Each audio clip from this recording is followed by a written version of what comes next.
Salutations à toutes et à tous, bienvenue dans ce nouveau numéro des Vendredis d'Histoire où j'ai décidé de vous lire La Moufle, une histoire de Florence Desnouveaux, illustrée par Cécile Udrisier, éditée par Didier Jeunesse dans la collection À Petit Peton. Alors à votre avis, qu'est-ce qui va bien pouvoir arriver à cette moufle? Il n'y a qu'un seul moyen de le savoir, c'est d'écouter l'histoire. C'est l'histoire d'une moufle rouge déposée par le vent sur la neige du chemin.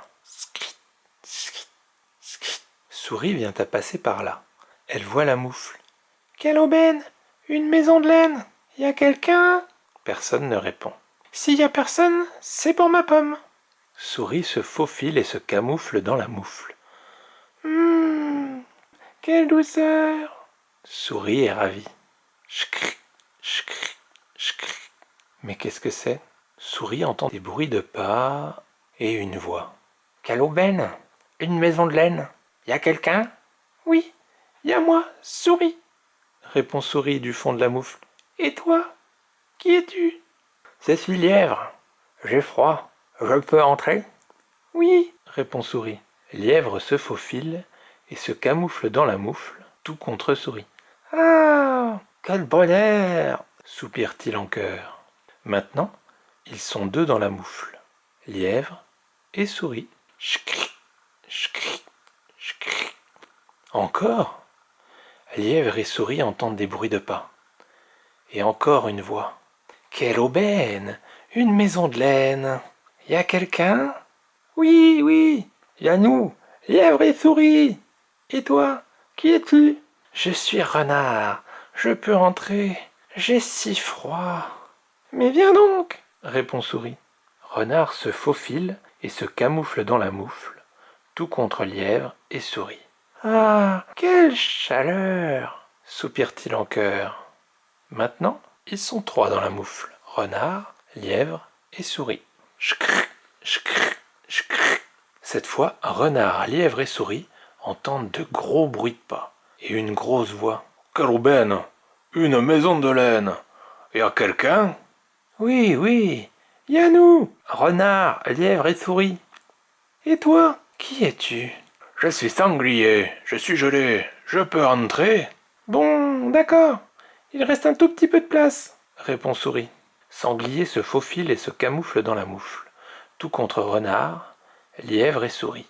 Oh là là, quelle erreur! Soupire-t-il en chœur. Maintenant, ils sont quatre dans la moufle, Sanglier, Renard, Lièvre et Souris.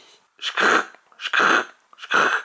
Sanglier, Renard, Lièvre et Souris entendent d'énormes bruits de pas et une énorme voix. « Tiens, une maison qui bouge?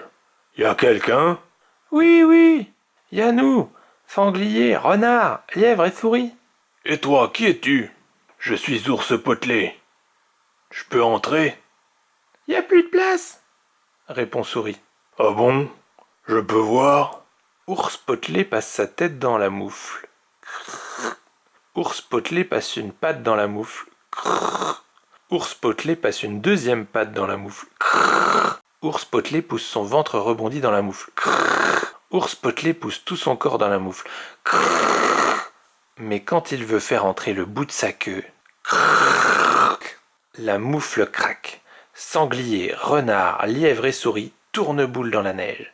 Ils se redressent, s'ébrouent, se regardent et pfff, se dispersent à toute vitesse.